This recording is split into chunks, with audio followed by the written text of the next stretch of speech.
Amen. Alléluia. Lorsque nous acclamons le Seigneur, Alléluia. Asseyons-nous dans sa présence. Il n'y a aucun homme, quel qu'il croit être, qui soit digne de recevoir une quelconque adoration, élévation, applaudissement. Les hommes se croient grands, vous savez. Ils se croient grands. Mais tous les jours aux obsèques,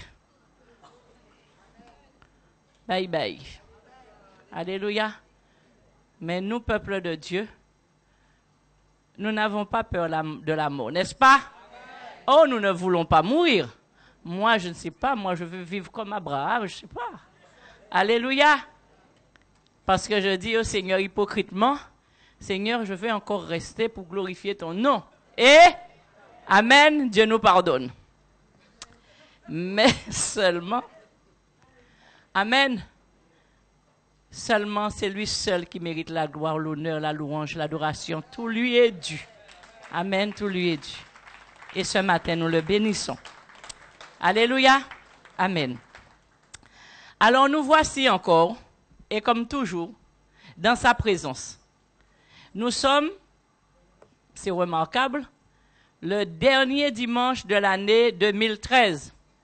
Et, Amen, à moins que tout revienne et que l'aiguille reparte et s'affole dans l'autre sens. Il y aura plus de 2013 à partir de mardi minuit. Alléluia. Il ne faut pas que j'oublie. Amen. Ce n'est pas la place, mais il faut que je me souvienne, il faut que je vous dise, n'oubliez pas que le 31 vous attend. Amen. Alléluia. Je vous le rappellerai tout à l'heure. Donc, à moins que tout revienne en marche arrière, un bug, aujourd'hui, c'est le dernier dimanche de l'année 2013. Le prochain, ce sera 2014. Alléluia. Amen. Alors, ce matin, nous allons nous dire plein de choses. Amen. Parce que nous saluons le dernier dimanche. Nous saluons ce que je pourrais appeler un passé récent pour entrer dans un futur. Amen. Dans un futur, un avenir nouveau, très proche. Alléluia. Amen. Il y a des choses que nous allons profiter pour revoir, que nous allons profiter pour bien nous instruire. Béni soit le nom du Seigneur. Alors, au seuil de cette année nouvelle-là, nous prenons des résolutions, nous faisons des vœux, nous disons ce que nous aurions aimé avoir, les souhaits de notre cœur. Nous disons, il y en a qui disent, moi c'est la santé, il y en a d'autres qui disent, moi j'ai la santé, moi Seigneur, les finances. Il y en a d'autres qui disent, moi j'ai la santé, moi j'ai les finances. J'ai besoin que mes projets se réalisent. Il y a des blocages dans ma vie, j'ai tout, il y a tout, mais il y a quelque chose, il y a quelque chose qui fait que je n'arrive pas à me concrétiser, que je n'arrive pas à me réaliser, que les choses que j'ai mis en place n'arrivent pas à aboutir. Il y a quelque chose que je ne comprends pas et je voudrais que cette année 2014 qu'il soit différent de l'année 2013. Et ceux qui ont été heureux pendant 2013, eh bien, c'est normal. Demande à ce que ça soit l'excellence encore en 2014. C'est pour cela que nous avons baptisé cette année 2014 l'année de l'excellence. Nous aspirons à l'excellence. Nous désirons mieux. Nous voulons mieux. Amen. Et chaque fois, c'est tout à fait normal. Il faut que nous allions vers la progression, vers la perfection, vers le mieux dans notre vie. Et cela, c'est dans tous les domaines. Alors, ce matin, ne dis pas « je préfère ça », ne dis pas que je préfère la santé aux finances, je préfère... Vous savez, quand des gens viennent vous faire leur vœu, ils vous disent « surtout la santé ». Surtout la santé, parce que sans la santé, il n'y a rien.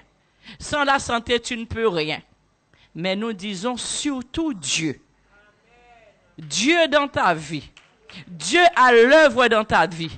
Dieu actif dans ta vie. Parce que sans Dieu, tu ne peux rien. Amen. C'est Dieu qui t'assure la santé. C'est Dieu qui t'assure les finances. C'est Dieu qui t'assure toutes choses. Donc, il te faut Dieu dans ta vie. nos vœux pour les gens cette année, c'est de leur souhaiter que Dieu, de leur proposer Dieu, de leur présenter Dieu, de les inviter à essayer Dieu, afin qu'ils puissent obtenir ce que leur cœur désire. Dans le livre de Jérémie, nous irons dans ce livre tout à l'heure. Donc, la Bible dit, dans Éphésiens, le chapitre 1er, on va le prendre avant de toute façon. Éphésiens, le chapitre 1er, nous allons voir, et reste là. Éphésiens 1er, regardez ce que Dieu nous dit. L'apôtre Paul dit aux Éphésiens, « Béni soit le Père de notre Seigneur Jésus-Christ, qui nous a bénis de toutes sortes de bénédictions spirituelles dans les lieux célestes en Christ.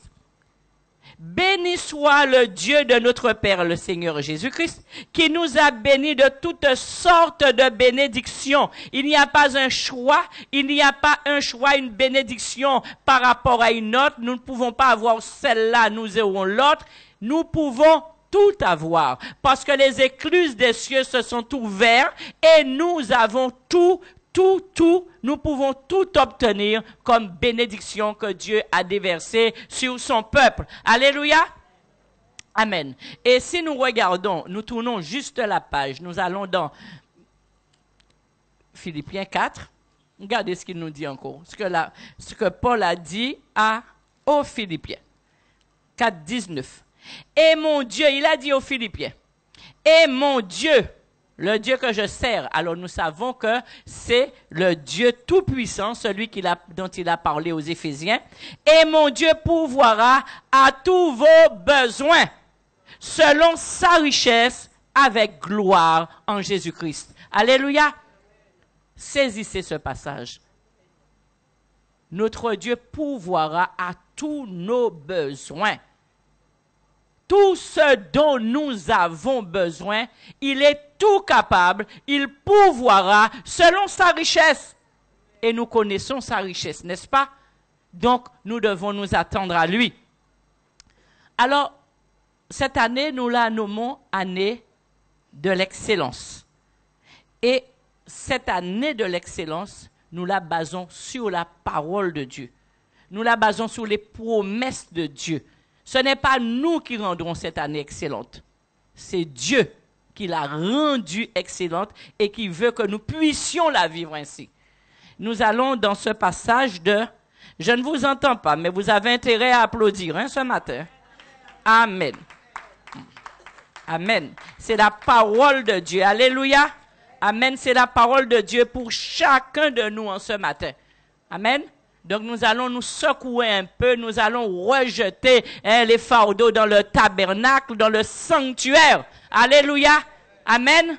Que ça ne soit plus des mots, mais que ce soit vraiment des actes. Alléluia. Alors, dans Jérémie, le chapitre 29, nous allons lire, il est dit au verset 11, « Car je connais les projets que j'ai formés sur vous, dit l'Éternel. Je connais les projets que j'ai formés sur vous. Projets de paix et non de malheur, afin de vous donner un avenir et de l'expérience. » Alléluia. Les projets que j'ai formés sur vous, ce sont des projets de paix. J'ai prévu la paix pour vous. Des projets, c'est Dieu a projeté quelque chose sur notre vie. Alléluia. Nous avons été préparés. Nous avons été préparés par Dieu pour vivre de bonnes choses dans notre vie. Amen. Ces bonnes choses-là assurent notre avenir. Notre avenir de paix, de bonheur, de joie, de félicité. Alléluia. Et ce matin, ce que je voudrais te dire, quelles que soient les montagnes qui se dressent devant toi, quelle que soit la forteresse qui est là devant toi et qui semble vouloir bloquer ta route, qui semble vouloir te barrer le passage, n'oublie pas N'oublie pas que Jéricho est tombé. Alléluia. Jéricho est tombé. Alors, ce matin, je veux te dire, ne regarde pas la montagne qui est devant toi. Ne regarde pas la forteresse qui se dresse devant toi. Ne dis pas, montagne, combien tu es grande, combien tu parais puissante. Mais dis surtout, montagne, sache que mon Dieu est grand. Et que mon Dieu est plus haut que toi. Mon Dieu te dépasse. Mon Dieu te surpasse, montagne. Forteresse, tu parais forte, tu parais solide, mais mon Dieu est tout puissant. Alléluia. Amen. Jéricho est tombé. Aucune montagne ne tiendra devant notre Seigneur. Aucune forteresse ne résistera devant sa toute-puissance. Et c'est cela que nous devons retenir. Amen. C'est cela que nous devons retenir. Dieu a prévu quelque chose pour nous. Il a formé des projets sur nous. Il a préparé un avenir et de l'espérance afin que nous puissions vivre heureux. Alléluia. Et nous devons rentrer dans ce bonheur. Nous devons rentrer dans cette excellence. Nous devons vivre le plan parfait de Dieu dans notre vie. Amen. Alléluia. C'est possible. C'est possible. Et ce matin, nous allons étudier 4 points qui nous permettra, des points qui nous permettront de vivre l'excellence de Dieu dans notre vie. Amen. De vivre cette année d'excellence qui d'ores et déjà est là. Amen. Nous disons que nous sommes plus que vainqueurs. Nous disons que depuis que Christ est dans notre vie, nous sommes plus que vainqueurs. Ça veut dire que nous sommes programmés pour la victoire. Nous sommes des vainqueurs. Nous sommes programmés. Il est inscrit que nous gagnons. Alors nous devons gagner. Il y a quelque chose que nous devons faire pour gagner. Nous décidons maintenant de rentrer dans notre victoire. Nous décidons de rentrer dans notre possession. Nous voulons gagner. Et nous allons mettre tout en œuvre pour gagner. Nous allons travailler en ce sens. Amen. Au nom de Jésus-Christ. Et le premier point que nous allons partager ce matin, c'est croire au potentiel divin en soi. Croire qu'en nous, il y a quelque chose que Dieu a mis. Amen. Amen. Alléluia. Dans Genèse, le chapitre 1er, le verset 31, nous allons rapidement y aller puisque c'est facile, c'est le premier livre de la Bible. Il est dit que Dieu vit tout ce qu'il avait fait. Dieu fit et il vit tout ce qu'il a fait. Et voici, cela était très bon. Donc, le reste dit, il y eut un soir, il y eut un matin, ce fut le 6e jour. Au 6e jour, Dieu regarda tout ce qu'il avait fait et Dieu vit que tout ce qu'il avait fait était très bon. Ça veut dire que c'était excellent. Alléluia. Dieu est le Dieu parfait. Tout ce qu'il a fait est parfait. Tout ce qu'il fait est excellent. Alors, le péché, quand il est arrivé, il a tout corrompu. Dieu a créé toutes choses parfaites, mais le péché est arrivé par Adam et Ève, et après, tout a été corrompu. L'homme a perdu son état de perfection à cause du péché. Mais, l'homme naît de nouveau. Celui qui accepte le plan rédempteur de Christ retrouve par le sang de Jésus-Christ cette condition perdue par le péché. C'est pour cela qu'aujourd'hui, nés de nouveau que nous sommes, qui avons accepté le plan de rédemption de Christ, par Christ, nous pouvons dire que toutes les bonnes choses que Dieu a créés, eh bien, vivent maintenant en nous. Amen? Amen. Alléluia. Vous n'êtes pas d'accord? Christ nous a ramenés à la vie. Nous étions morts par nos offenses. Et Christ nous a ramenés à la vie. Et le potentiel que Dieu avait mis en nous, le potentiel que Dieu a mis, le potentiel que Dieu a mis dans l'homme, est revenu aussi. Alléluia. Dans l'homme né de nouveau, dans l'homme qui acceptait le plan de rédemption. Si nous disons que nous sommes plus que vainqueurs, nous n'y croyons pas alors. Amen. Oh là là là là là là là là. Seigneur mon Dieu, agis en ce matin, cher Saint-Esprit. Touche les cœurs, Seigneur, les cœurs fatigués. Fatigués, Seigneur, en espérant que vous aimez la parole de Dieu. Vous avez déjà beaucoup cuisiné ce matin. Vous avez déjà commencé les préparatifs de la nouvelle année. Vous avez déjà assaisonné la viande de cochon. Qu'est-ce que vous avez fait comme ça? Alléluia. Allez, revenez à moi. Amen. Amen. Revenez à moi. C'est ce temps que nous donnons au Seigneur. Nous le donnons au Seigneur. Soyons vivants au nom de Jésus. Amen. Alléluia. Alors, voici que Dieu est bon. Et tout ce qu'il fait est bon. Donc Dieu fait de bonnes choses. Chacun de nous, nous avons un potentiel. Ça veut dire que Dieu a mis en nous de bonnes choses. Et que nous devions justement en être convaincus. Pourtant, nous avons tendance à douter. Nous avons tendance à douter, à fonctionner en ignorant qu'il y a quelque chose en nous, qu'il y a un potentiel en nous à utiliser, à expérimenter. Nous avons tendance à carrément ignorer qu'il y a de bonnes choses en nous. Lorsque l'ange de Dieu s'est adressé à Gédéon,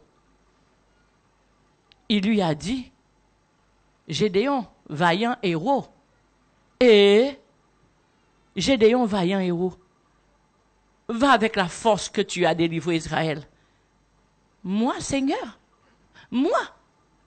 Mais, Seigneur, je suis, ma famille est la plus pauvre du pays, la plus pauvre de Manassé. La plus pauvre famille de Manassé, c'est ma famille, Seigneur. Et plus, il y a quelque chose de plus. C'est que dans la maison de mon père, je suis le plus petit. Petit. Pauvre. J'ai rien. Avec quoi, hein? Avec quoi irais-je délivrer Israël? Je n'ai rien, Seigneur. Rien qui fasse de moi quelqu'un de valeureux, quelqu'un qui se présente, quelqu'un avec de l'aura, quelqu'un qu'on va écouter, quelqu'un qu'on va suivre, un meneur. Je n'ai rien de tout ça, Seigneur. Et Dieu lui a dit, va avec la force que tu as. La force que Gédéon avait, c'est ce que Dieu avait mis en lui, que lui-même ne connaissait pas. Il ignorait ce qu'il y avait en lui. Mais ce qu'il y avait en lui le conduisait à devenir un chef en Israël. Il ne le savait pas. Il ne le savait pas. Dieu a dit, va avec la force que tu as. Et il y avait quelque chose en Gédéon que Gédéon ne savait pas, mais qui était là. Le potentiel que Dieu a mis en lui. Le potentiel que Dieu a mis en toi. Il y a quelque chose en toi. Amen. Alléluia. Et qu'est-ce qu'il fit, Gédéon? Eh bien, avec la force qu'il avait en lui, avec le Seigneur, je suis avec toi. Gédéon a accompli des exploits. Amen. Gédéon a accompli des exploits. Mais si Gédéon regardait à lui, il n'aurait rien fait. Amen. Il serait resté derrière son petit pressoir, tranquillement, à s'ignorer, à se dire qu'il est incapable de tout, qu'il ne réussira rien, que ses projets ne réussiront pas. Israël restera comme cela. Il n'est pas capable de se lever et de sauver son peuple. Mais avec Dieu, tout est possible. Amen. Il faut croire dans le potentiel qui est en toi. Amen. Il y a quelque chose en toi que Dieu veut exploiter. Et Dieu a beau te dire que c'est possible, et tu continues à dire à Dieu, ce n'est pas possible. Alors, tu n'arrives pas à vivre l'excellence. Amen. Mais l'excellence n'empêche qu'elle est là. Amen. Alléluia. Alors, regardez, il y a encore Paul. Paul voulut être libéré de l'écharpe qu'il avait dans sa hanche. Il voulait partir, il voulait faire des choses pour le Seigneur. Mais il était coincé. Il ne pouvait pas aller plus loin. Il était faible. Et quand il demanda à Dieu de le lui enlever, Dieu lui a dit, « Ma grâce te suffit. Tu as ma grâce. Je suis avec toi. Parce que ma puissance se manifeste dans la faiblesse. Ma puissance s'accomplit dans la faiblesse. Alors que tu te crois faible, alors que tu crois que tu n'as rien, c'est là que tu es capable de faire des choses prodigieuses. Parce que c'est Dieu qui marche avec toi. Il y a quelque chose en toi. Quelque chose que ton Dieu a mis en toi. Quelque chose qui a été ressuscité en toi, homme, femme, né de nouveau. Alléluia. Et Paul a compris. Et Paul a dit, quand je suis faible, c'est alors que je suis fort. Alléluia. Quand je suis faible, c'est alors que je suis fort. Quand Gédéon se croyait faible, impuissant, inutile, c'est alors qu'il était valeureux. Vaillant héros. Amen. Il y a un potentiel en toi que tu dois découvrir. Amen. Que Dieu t'emmène à découvrir afin que tu puisses faire des exploits. Alléluia. Et Paul fit des exploits. Amen. Béni soit le nom du Seigneur. Le potentiel de Dieu en toi te conduit à faire des exploits. Et ce qui arrive, c'est que on se sous-estime parce qu'on croit avoir des petits moyens. Mais c'est dans les petits moyens que Dieu se glorifie. Amen. Ne recherche pas tes capacités. Recherche les capacités de Dieu en toi. Et c'est possible. Alléluia. Dieu, c'est possible. Il y a quelque chose en toi qui est capable d'être exploité. Et il faut que tu le crois. Dieu le veut. Dieu veut que tu crois dans le potentiel qui est en toi. Arrête de dire que tu ne peux pas. Arrête de dire que tu es faible. Arrête de dire que tu es inutile. Arrête de dire qu'il n'y a pas de solution pour toi. Arrête de dire que tu ne vois rien. Ouvre tes yeux et vois. Amen. Parce que Dieu veut faire quelque chose avec toi. Mais il faut que tu crois en ce qu'il y a en toi. Amen. Béni soit le nom du Seigneur. Et le deuxième point, donc, c'est la sainteté. La sainteté, nous allons lire ce passage dans 1 Pierre. Nous allons commencer par lire ce passage dans 1 Pierre. 1 Pierre, le chapitre 1er et le verset 15, où il dit, « Mais puisque celui qui vous a appelé est saint, vous aussi soyez saints dans toute votre conduite. Selon qu'il est écrit, je vous serai saint, car je suis saint. » Alors, celui qui nous a appelés est saint. Et ce qu'il veut, c'est que nous soyons saints. Saint, ce n'est pas une marque. Saint, ce n'est pas une marque de prestige. Ce n'est pas une publicité. Ce ne sont pas des choses qu'on dit, tout simplement. Mais ce sont des choses qu'on pratique. Alléluia. La sainteté se pratique. Parce qu'il est dit ici, soyez saints dans toute votre conduite. Alléluia. Donc, la sainteté est dans notre conduite. La Bible dit que nous devons être saints. Et si nous voulons vivre l'excellence, Si nous voulons vivre l'excellence, nous ne pourrons pas la vivre sans une relation excellente avec Dieu. Sans une relation excellente avec Dieu, nous n'y arriverons pas. Donc nous voulons une expérience, nous voulons une relation excellente avec Dieu pour vivre l'excellence. Mais il nous faut être dans la sainteté afin que nous puissions vivre cette relation excellente. Alléluia!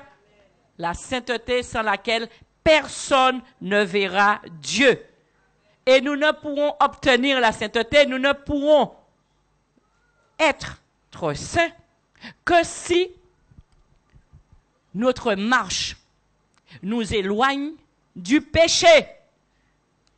Notre marche nous éloigne du péché. Chaque fois, nous nous éloignons plus du péché, qui est la souillure de notre corps. Nous nous éloignons du péché et nous rentrons dans la sainteté de Dieu. Amen. Nous rentrons dans la sainteté de Dieu quand nous nous éloignons du péché. Et je voudrais insister sur le fait que il n'existe pas de sainteté sans l'amour. Dieu est le Dieu d'amour. Alléluia. Dieu est un Dieu d'amour. Quand nous nous approchons de lui, c'est au fur et à mesure que la sainteté, notre sainteté, nous permet de nous approcher de Dieu. Amen. Au fur et à mesure de notre marche spirituelle, de notre avancée, de notre approche de la présence de Dieu, nous abandonnons les péchés. Amen. Et nous rentrons dans la sainteté qui nous permet de nous approcher de Dieu. Mais alors que nous croyons que nous nous approchons de Dieu parce que nous avons abandonné le péché, nous oublions que sans amour, nous ne pouvons pas rentrer dans sa présence non plus. Alléluia. Sans amour, il n'y a pas de sainteté. Dieu est amour. Amen. Dieu est amour.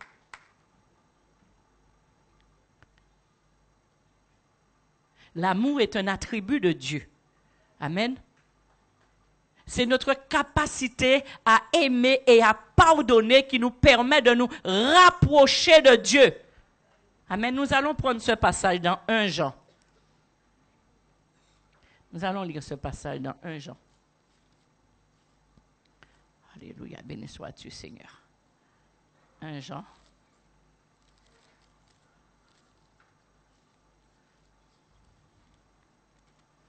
Jean, c'est le chapitre 4 et le verset 7. Alléluia.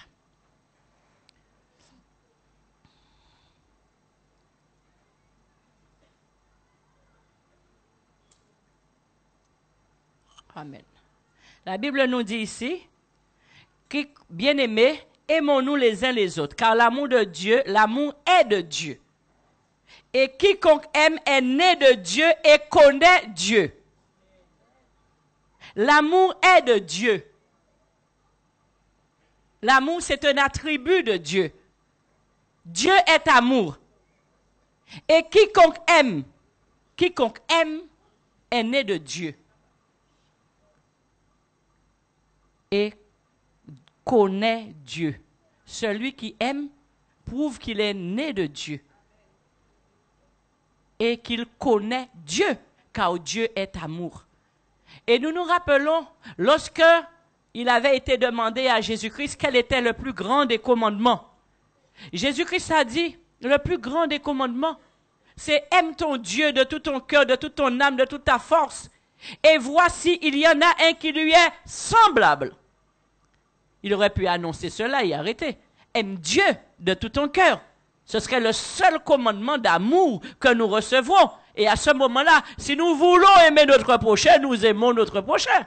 Mais si nous ne voulons pas l'aimer, ce n'était pas une obligation. Jésus-Christ a dit, mais voici l'autre qui lui est semblable. Aime ton prochain comme toi-même. Les deux vont ensemble. On ne peut pas les dissocier. On ne peut pas les séparer. On ne peut pas en enlever un au profit de l'autre. Les deux vont ensemble. Aime ton Dieu de tout ton cœur, de toute ton âme, de toute ta force. Et aime ton prochain comme toi-même. Alléluia. Et c'est ainsi que si nous aimons, nous savons que nous sommes nés de Dieu. Nous voulons savoir si nous sommes nés de Dieu. Tu veux savoir si tu es né de Dieu? Est-ce que tu aimes ton prochain? Tu aimes Dieu? C'est pas tout.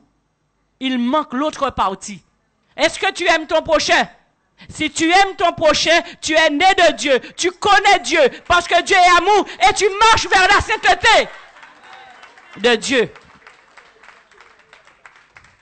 Sans laquelle personne ne verra Dieu et qui est un ingrédient qui nous conduit vers l'excellence. Amen. Nous ne pouvons pas passer à côté. Obligatoire.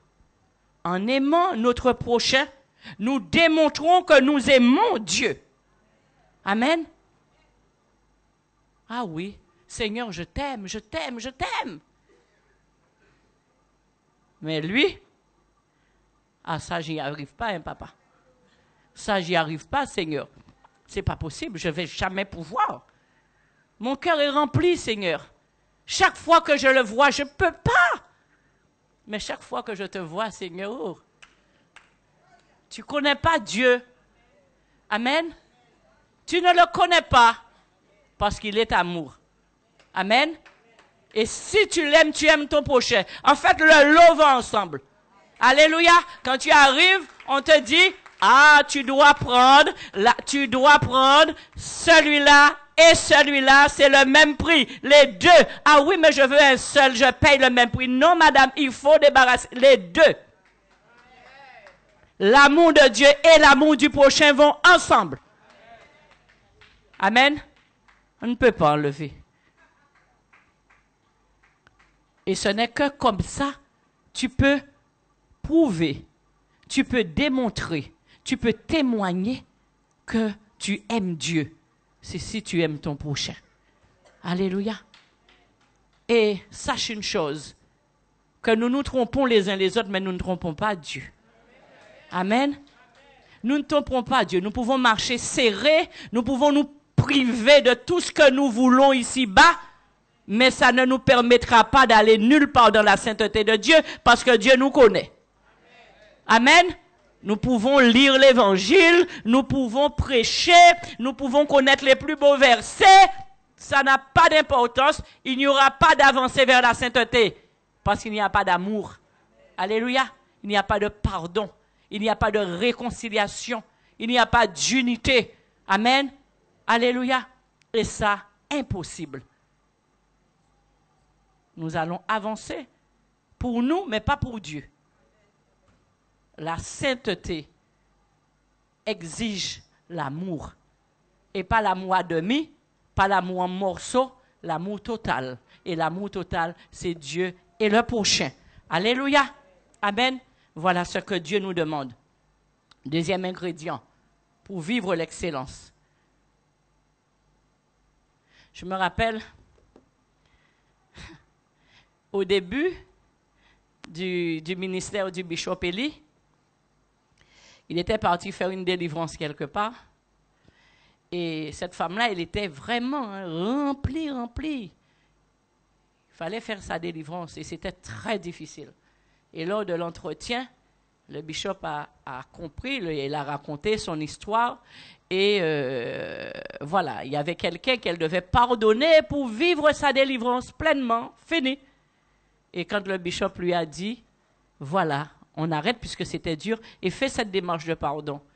Et elle a dit, à jamais, plutôt mourir. Plutôt mourir. Alors le bishop s'est levé et lui a dit, eh ben, écoute, tu as fait ton choix, hein? Parce que je vais crier 2 heures, 3 heures la nuit et 10 jours, ça ne changera rien au fait que ce n'est pas ma loi, ce n'est pas moi, c'est une loi divine. Tu dois pardonner parce que l'ennemi connaît ses droits et Dieu t'a dit qu'il faut que tu pardonnes pour vivre la gloire de Dieu dans ta vie. Tu refuses, qu'il en soit fait selon ton choix. Mais une personne comme ça ne sera jamais délivrée. Sache que si tu ne pardonnes pas, sache que si tu n'aimes pas, sache que si tu ne libères pas ton corps, même si tu marches comme tout le monde, même si tu agis comme tout le monde, même si tu fais comme tout le monde, tu mérites de demander pardon à Dieu afin d'être délivré. Amen. Amen. Si quelqu'un n'a pas l'amour dans son cœur, il mérite de pardonner pour vivre la délivrance de Dieu. Amen. Et pour marcher dans la sainteté, pour avancer, pour rentrer dans la présence de Dieu. Quelqu'un dit Amen? Amen. Amen. Alléluia. Le troisième point, c'est la prière de la foi. Jésus-Christ était un coutumier de la prière. Jésus-Christ priait tout le temps. Jésus-Christ priait beaucoup. Jésus-Christ était toujours en communion avec son Père. Alléluia. Et Jésus-Christ faisait tout pour passer ce temps privilégié dans la présence de son Père. Nous allons regarder cela dans Matthieu. Matthieu, le chapitre 14. Matthieu 14.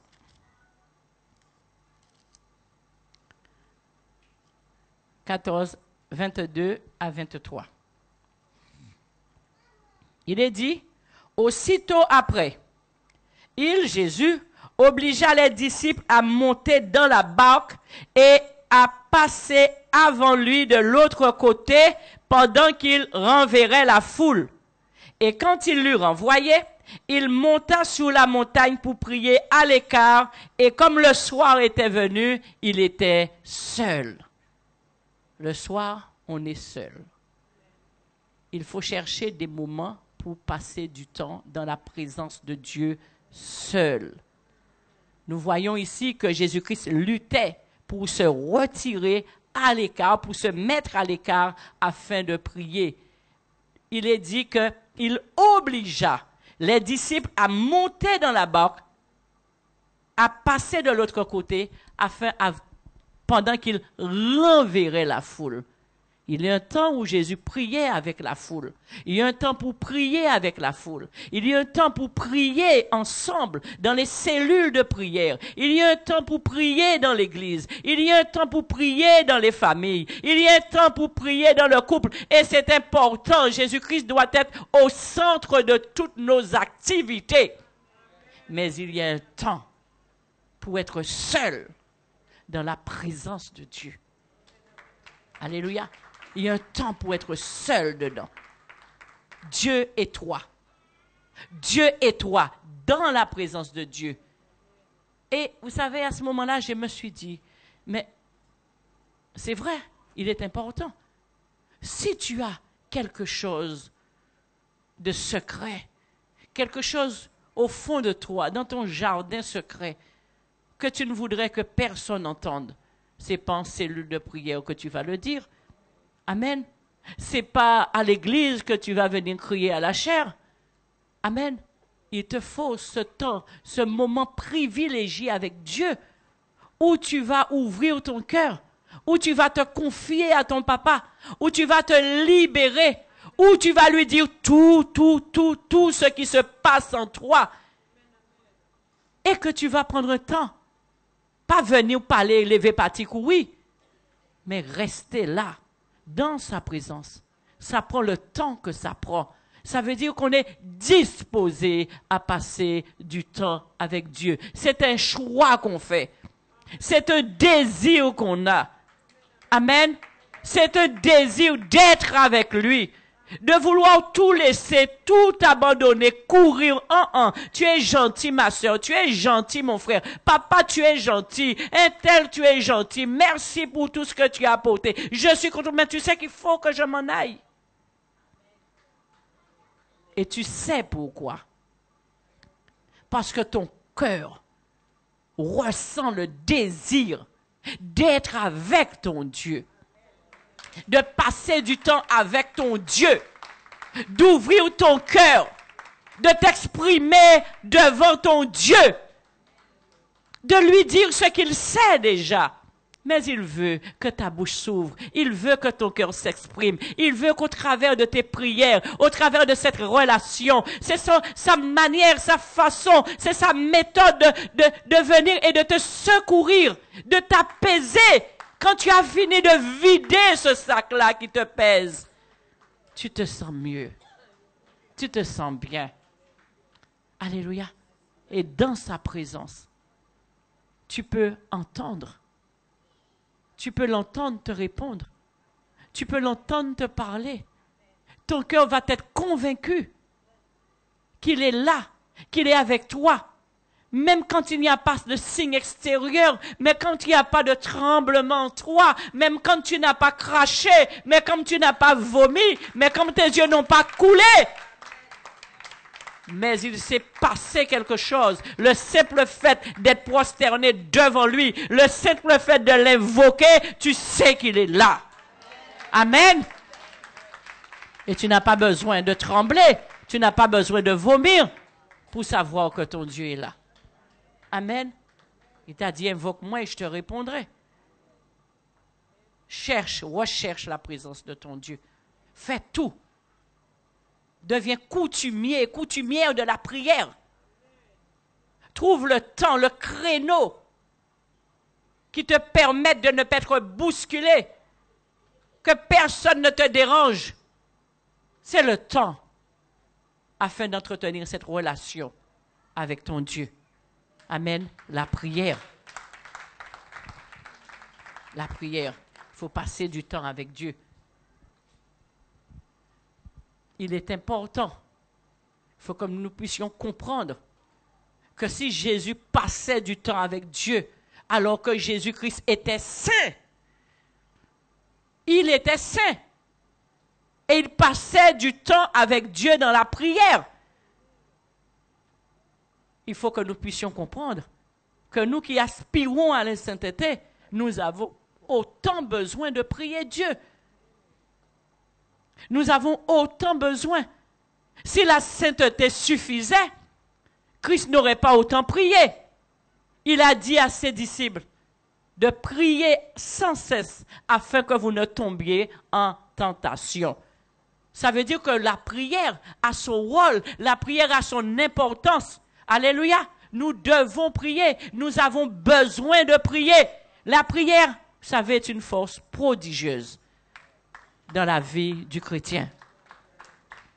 C'est cela qui nous fortifie. C'est cela qui nous tient en vie. C'est cela qui nous tient debout. C'est cela qui nous tient connectés. Alléluia. Rappelez-vous, Moïse, quand il y avait la guerre entre Israël et Amalek, eh bien, tant que Moïse était dans une position de dévotion devant Dieu, de prière, les mains levées, Israël était le plus fort. Et dès qu'il baissait les mains, Amalek était le plus fort. Donc, tant qu'il est resté dans la prière, tant qu'il est resté les mains levées vers son Dieu, il avait la victoire. Amen. La prière nous permet d'être connectés avec Dieu et de vivre le succès dans notre vie, de vivre la victoire de Dieu dans notre vie. C'est une relation que nous ne pouvons pas laisser. C'est une relation incontournable pour un enfant de Dieu. Nous devons prier. Nous devons passer du temps dans la prière. Nous devons être connectés avec notre Père. Quand Dieu a créé l'homme, il lui a donné la terre. La terre appartient à l'homme. Amen. C'est le domaine de l'homme, la terre. Et quand l'homme veut que Dieu intervienne ici-bas pour apporter une solution dans sa vie, il doit prier. Alléluia. Dieu veut que nous puissions prier afin qu'il intervienne dans nos vies. Dieu veut que nous puissions lui demander son intervention. Amen. Dieu est tout prêt à intervenir. Il ne demande qu'à intervenir. Mais nous devons déclencher l'intervention de Dieu. Et l'intervention de Dieu, c'est l'appeler dans notre vie. Appeler le grand pompier de nos âmes. Amen. Puis il est là. Mais il faut que tu l'appelles. Tu appelles bien le SAMU ou la voiture rouge. Quand il y a danger, ou les pompiers, quand il y a le feu, quand tu as besoin de Dieu, il faut l'appeler. Il est là, il te regarde. Il te dit, mais qu'est-ce que ma fille attend? Mais qu'est-ce que mon fils attend? Mais tu cherches quoi? Tu cherches d'arriver au bout, tu cherches l'échec avant de m'appeler? Tu cherches la défaite avant de m'appeler? Mais appelle-moi, je suis là. Je veux que tu m'appelles. Je n'ai pas le droit d'intervenir. Je t'ai donné, c'est une loi divine. Je t'ai donné la terre. Et maintenant, je veux que tu m'appelles. Je veux que tu m'interpelles. Je veux que tu t'adresses à moi et que tu me dises, Père, au nom de Jésus-Christ, je t'invite à agir dans ma vie. Voici ma situation. Voici, par la prière, tu invites Dieu, tu appelles Dieu, tu cries à Dieu afin qu'il intervienne dans ta vie. Amen. Alléluia. Béni soit le nom du Seigneur. Donc, nous devons prier. La prière est une arme redoutable.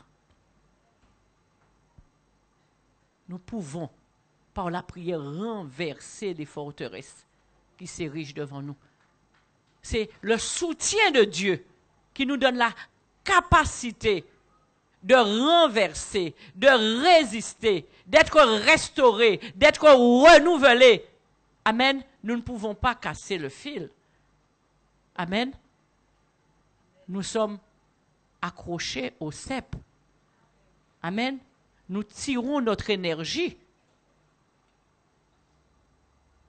du tronc, du cep où nous sommes accrochés.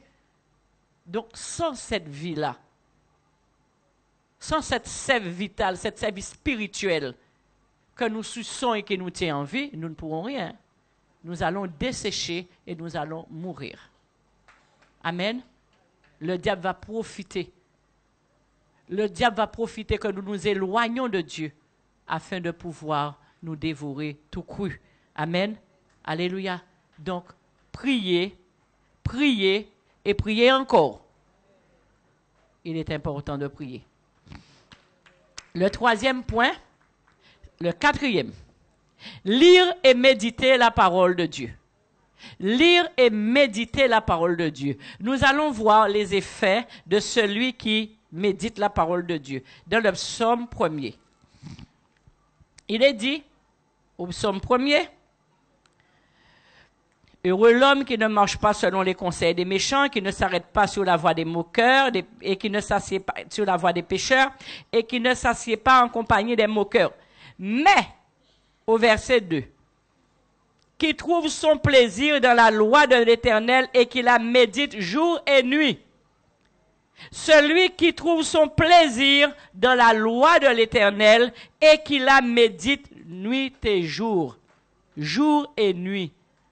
Nous ne lisons pas la parole, nous ne méditons pas la parole par devoir, par obligation, mais nous le faisons par amour. Parce que nous aimons Dieu. Parce que nous voulons, au travers de sa parole, le découvrir dans toute sa plénitude. Nous voulons, en méditant sa parole, vivre sa révélation dans nos vies. Qu'il se révèle à nous. Amen. Et donc, c'est avec plaisir que nous lisons et que nous méditons la parole de Dieu. Jour et nuit. Et il est dit que cet homme, cette personne, est comme un arbre planté près d'un courant d'eau, dans une fraîcheur extraordinaire, chers bien-aimés. Amen. Alléluia, c'est comme ça que je voudrais être à 150 ans. Alléluia. Lifté. Lifté. Feuilles resplendissantes. Parce que les racines sont trempées dans l'eau de vie qui restaure, qui renouvelle, qui fortifie et qui te tient en vie. Amen. Alléluia. Il dit que il est comme un arbre planté près d'un courant d'eau. Ah, pas mal papaye, hein? C'est un vrai arbre qui donne ses fruits en sa saison, dont le feuillage ne flétrit point. Amen. Tout ce qu'il fait lui réussit. quand on parle de tout ce qu'il fait lui réussir, on ne pense pas à l'année d'excellence. On ne pense pas à l'excellence de Dieu. Tout ce qu'il fait lui réussir, c'est excellent. C'est excellent. C'est possible. Alléluia. Ne croyez pas que ce soit des paroles en Dieu, en l'air. Avec Dieu, tout est possible. Celui qui médite la parole de Dieu, jour et nuit, tout ce qu'il fait lui réussit.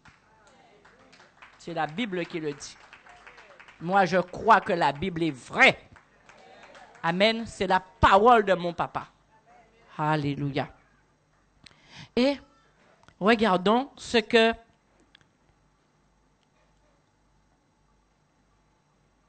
Moïse dit à Josué.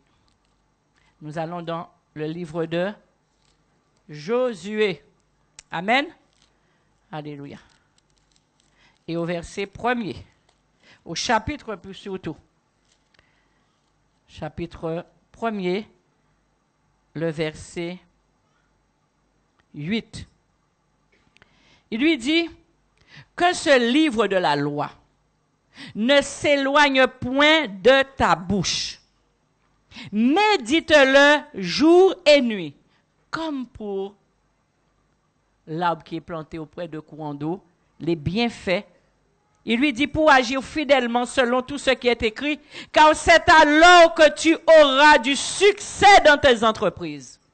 Si tu médites la parole de Dieu jour et nuit, afin d'agir fidèlement selon tout ce qui est écrit, c'est alors que tu auras du succès dans tes entreprises. C'est alors que tu réussiras. C'est possible. C'est possible de vivre la réussite de Dieu. Amen. C'est possible de vivre l'excellence. Si tu prends la parole de Dieu, que tu la lis, mais plus la lire, que tu la médites. Amen. Eh bien, voici, pour agir fidèlement selon tout ce qui est écrit, eh bien, tu réussiras dans tes entreprises. Tu connaîtras le succès. Amen. Alléluia. Et nous voyons ici que la réussite dépend de la manière dont nous utilisons la parole de Dieu. Amen. La Bible dit qu'il faut croire que Dieu agit. Amen. Celui qui croit verra la gloire de Dieu. Mais pour vivre la gloire de Dieu, nous devons connaître les promesses de Dieu à notre égard. Et pour connaître les promesses de Dieu à notre égard, c'est dans la Bible que nous irons. Amen. Mais si nous survolons la Bible, vous savez que c'est le livre le plus lu dans le monde. Il y a beaucoup de personnes qui lisent la Bible et malheureusement, beaucoup de croyants lisent seulement la Bible.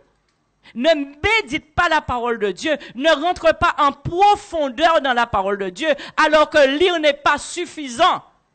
Il faut méditer. Dieu dit de méditer la parole. Ça veut dire de pousser la réflexion, de comprendre le sens de la parole pour ta vie. Quand nous lisons la parole de Dieu, nous devons regarder qu'est-ce qui nous concerne dedans. Qu'est-ce que Dieu veut nous dire au travers du passage que nous avons pris. Mais souvent, on a tendance à lire « oh mon Dieu, je prie pour un tel, ça c'est bail même.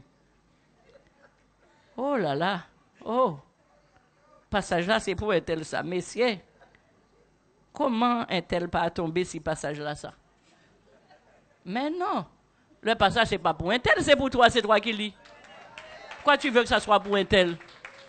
C'est toi qui lis, c'est toi. Et quand un tel lira, un tel verra, ça part. Mais toi, tu lis, ça te concerne, toi. Cherche en quoi cela te concerne. Pousse la réflexion. Rentre en profondeur. Médite, lis encore. Reprends encore. Apprends le verset. Apprends-le et cherche pourquoi il te concerne. Si tu fais bien, continue. Si tu ne fais pas bien, change. Mais c'est pour toi et pas pour un tel. Alléluia. Nous avons tendance à nous débarrasser, à nous débarrasser de notre sort sur un tel. Dieu s'occupe d'un tel. Et toi, lis la parole et prends-la pour toi. C'est pour toi. Amen. Alléluia. La méditation de la parole augmente la foi. Lorsque nous méditons la parole, lorsque nous descendons en profondeur de la parole, nous expérimentons. Dieu se révèle à nous. Nous comprenons. Nous comprenons bien des choses. Amen. Lorsque nous descendons en profondeur de la parole, notre foi grandit, notre foi est activée. Et c'est vrai parce que il est dit que la foi vient de ce qu'on entend et ce qu'on entend vient de la parole de Dieu. Donc si tu lis et tu survoles, si tu lis tout le temps et tu survoles, tu n'as pas le temps de descendre en profondeur et de comprendre que si c'est arrivé à Jairus, ça arrivera à toi aussi. Si Jassé a eu la visitation de Dieu, toi tu l'as eu aussi. Il y a des miracles qui peuvent se produire dans ta vie. La femme cananéenne, il y a un miracle dans sa vie et tous les miracles qui ont été vécus, et bien toi, au travers de la méditation de la parole, tu vois et tu comprends que toi aussi, tu peux vivre la gloire de Dieu dans ta vie. Quand tu prends le verset de Jérémie 29, 11, quand tu la médites, tu descends en profondeur, tu pousses la réflexion, tu finis par comprendre qu'il y a quelque chose pour toi aussi. Ce n'est pas pour les autres. Quand tu lis la parole, tu lis comment Dieu a parlé à Gédéon et comment Gédéon a répondu et comment Dieu encore lui a parlé. Tu comprends en méditant la parole en profondeur que il y a un potentiel en toi qui ne demande qu'à s'activer. Alléluia. Amen. La parole de Dieu va augmenter ta foi. Alléluia. La parole de Dieu va te conduire à la sagesse, à l'intelligence. Tes oreilles vont s'ouvrir à la voix du Saint-Esprit parce que tu es rempli de sagesse, tu es rempli d'intelligence. Alléluia. Il y a ce verset-là dans Proverbe que nous allons lire. Proverbe, le chapitre 2. 2, je crois. Oui. Il dit que...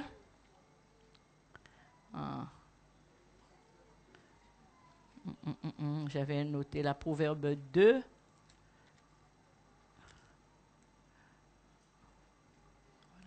Voilà, il dit au verset 6, « Car l'Éternel donne la sagesse, de sa bouche sortent la connaissance et l'intelligence. » Alléluia, c'est l'Éternel qui donne et tu recevras.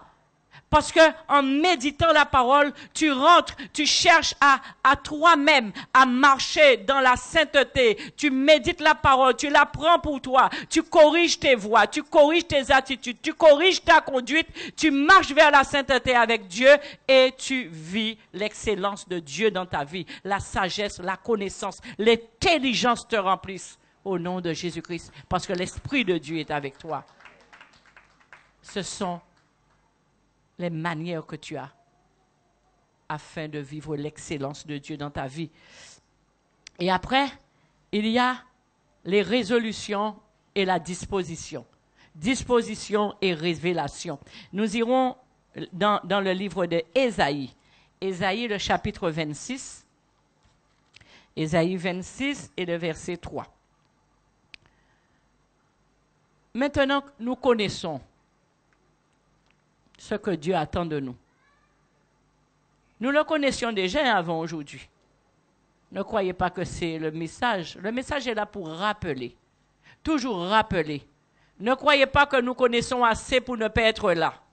Il est important que nous soyons là afin d'entendre la parole. Nous avons besoin de l'entendre. Nous avons besoin de la lire, de la méditer. Nous avons besoin de l'entendre. Alléluia. Nous avons besoin de toutes les manières de la posséder, la parole de Dieu. Alléluia. Béni soit le nom du Seigneur. Donc, mais il se passe quelque chose. C'est que nous n'arrivons pas à tenir nos résolutions. Combien c'est beau. Combien ce serait bien que je vive cette excellence en 2014. C'est vrai, c'est possible. Hein? C'est possible après tout. Ce ne sont que des choses que je connais. Ce ne sont que des choses qui m'ont déjà été révélées par Dieu. Voilà.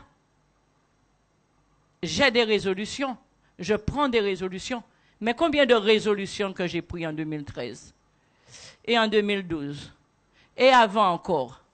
Alléluia. J'en ai pris des résolutions. Mais les dispositions, où est-ce que j'en suis? Amen. Je vais faire une confidence. C'est chaque fois que je vois qu'il mérite que je fasse un petit effort sur quelque chose, je dis je le ferai demain. Je commence demain.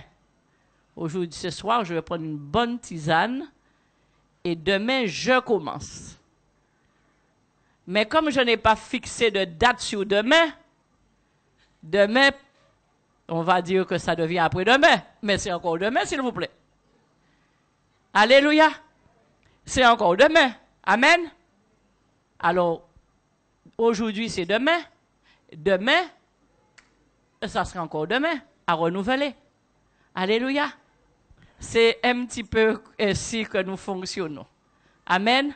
Oh Seigneur. Nous prenons cette résolution. C'est vrai, hein? Il faut changer ça. Il faut changer ça, Seigneur. Je vais changer ça. Ah oui, je vais le changer, Seigneur, mon Dieu.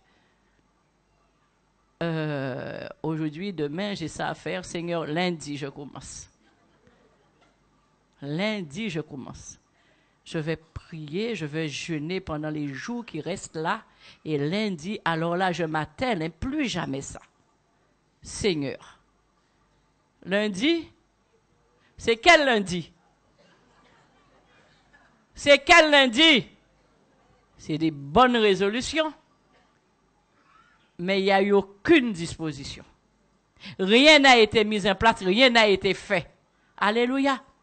Et Dieu veut que nos paroles soient suivies d'actes. Que lorsque nous voyons notre état, lorsque nous voyons ce qui a changé, a transformé, nous devons, par sa grâce, nous devons prier, nous révéler, nous confesser et lui demander son aide afin que nous puissions rentrer dans ce processus de changement, de transformation dans notre vie. Alléluia. Et béni soit le nom du Seigneur. Parce que Dieu nous dit, vous ne pourrez pas le faire tout seul. Vous ne pourrez pas le faire tout seul. Moi, je peux vous aider. Venez à moi. Venez à moi, confessez-vous, je suis capable de vous aider. Mais notre chair n'est pas prête.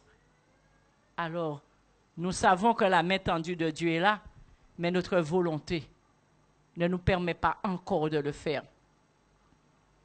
Mais si nous voulons vivre l'excellence de Dieu dans notre vie, si nous voulons vivre cette année excellente 2014, nous devons prendre des résolutions suivies de dispositions. Alléluia. Et il est dit dans Ésaïe 26, le verset 3, « À celui qui est ferme dans ses sentiments, tu assures la paix, parce qu'il se confie en toi. » À celui qui est ferme dans ses sentiments, dans sa volonté, appuyé sur Dieu, tu lui assures la paix. Dieu assure la paix, il assure la paix. Paix excellente, pas sans absence de lutte. Il y aura des combats. Amen. Il y aura des combats pour y arriver. Mais celui qui se confie en Dieu arrivera toujours. Amen. Il faut que nous puissions le vouloir. Il faut que notre volonté, nous soyons fermes dans notre volonté, dans notre décisionnel, la décision de changer. Nous avons pris la résolution, nous voulons changer. La décision est de changer. Nous appliquons les dispositions pour changer. Les dispositions, c'est rentrer encore dans la pause. Point tourné, convlé. Hein? Nous avons fait le même résultat, la présence de Dieu. Alléluia. On peut tourner comme on veut. Le seul chemin, la seule voie qui nous conduit vers la perfection, vers la sainteté, vers l'excellence, c'est Dieu. Alléluia. C'est lui seul. Et celui qui se confie en lui, il lui assure la paix. La paix. La paix. Amen. Alors, nous pouvons vivre cette année excellente. Nous devons le croire. Nous devons nous investir afin de vivre la gloire de Dieu dans notre vie. C'est possible. Amen. C'est possible. Avoir une relation soutenue avec Dieu. Chercher comment lui plaire. Chercher à lui plaire au travers de sa parole. Prendre la décision de porter des changements dans notre vie. Prendre la décision enfin de faire ce qui lui plaît. Non pas ce qui nous plaît, mais ce qui lui plaît à lui. Amen. Briser notre orgueil, notre vanité, notre fierté. Alléluia. Nous diminuer afin que lui, il grandisse en nous. Amen. Humilité. Humilité. Qu'est-ce que l'homme, Seigneur, pour que tu te souviennes de lui? Le Fils de l'homme pour que tu prennes garde à lui. Mais tu as aimé l'homme. Tu aimes l'homme, Seigneur. Et nous te devons reconnaissance pour cela. Amen. Serons-nous jamais grands pour être dépendants? Notre vie dépend du Seigneur. Nos jours sont comptés. Il les connaît. Tout ce qui est beau nous vient de lui. Nous devons nous apprendre dorénavant à lui laisser la première place dans notre vie. Amen. À lui laisser la première place dans notre vie. À être transformés afin de vivre sa gloire. Alléluia. Que nous puissions aller de perfection en perfection. Que nous puissions prendre décision, résolution, disposition. Afin de marcher en nouveauté de vie réellement. En nouveauté de parcours. Amen. Parce que nous l'avons accepté comme notre Seigneur et Sauveur personnel, mais que nous puissions marcher sur cette belle voie qui nous a été tracée. Alléluia. Que le vieil homme soit totalement vaincu dans nos vies au nom de Jésus-Christ. Que le vieux manteau soit réellement noyé. Si nous voyons en noyé, j'étais, vieux manteau là. Amen. Manteau à coller là, manteau à susceptibilité là, manteau à rancune là, manteau à rancœur là qui empêche nous de vivre ensemble l'unité en Christ. Alléluia. Amen. Il nous faut jeter ce manteau là. Nous devons vivre l'unité. Amen. Il y a un seul chemin qui mène à Dieu. Il n'y a pas 50. Tout le monde cherche à prendre un raccourci, mais il y a un seul chemin qui mène à Dieu. Et ce chemin-là passe par Jésus-Christ de Nazareth. Alléluia. Et pourtant, Jésus a dit que beaucoup diront, Seigneur, je t'ai servi. Seigneur, j'ai prêché à la chair. Seigneur, mais j'ai prêché pour des gens. J'ai fait des délivrances. Mais attends, un tel c'est moi. Un tel c'est moi. Attends, Seigneur, je vais te dire. J'ai porté du fruit. Un tel c'est moi, un tel c'est moi, un tel c'est moi, un tel c'est moi, un tel c'est moi. Il dit, oui, mais ouais, je ne te connais pas, toi. Je connais un tel a marché dans la sainteté, mais toi, je ne te connais pas. Alléluia. Alors, apprenons. Si nous voulons vivre la gloire de Dieu dans notre vie, si nous voulons vivre cette excellence, changeons. Amen. Travaillons. Mettons ces ingrédients. Dieu nous aime. Amen. Dieu nous aime. Soutenons-nous les uns les autres. Soutenons-nous les uns les autres. Exhortons-nous les uns les autres avec amour, avec douceur. Amen. Et marchons ensemble. Cette année, c'est l'année de vérité. Amen. C'est l'année de l'excellence. Faisons le topo et prenons la décision d'abandonner tout ce qui ne glorifie pas Dieu dans notre vie. Ce n'est pas pour ça que nous serons plus petits, ce n'est pas pour ça que nous serons moindres, nous serons grands devant Dieu. Alléluia. Et c'est ce que Dieu veut. Nous allons nous mettre debout dans sa présence. Alléluia. Alléluia. Demandons à Dieu de nous aider, de nous façonner, afin que nous lui fassions plaisir. Parce que quand Dieu nous tient, quand Dieu décide que c'est le temps,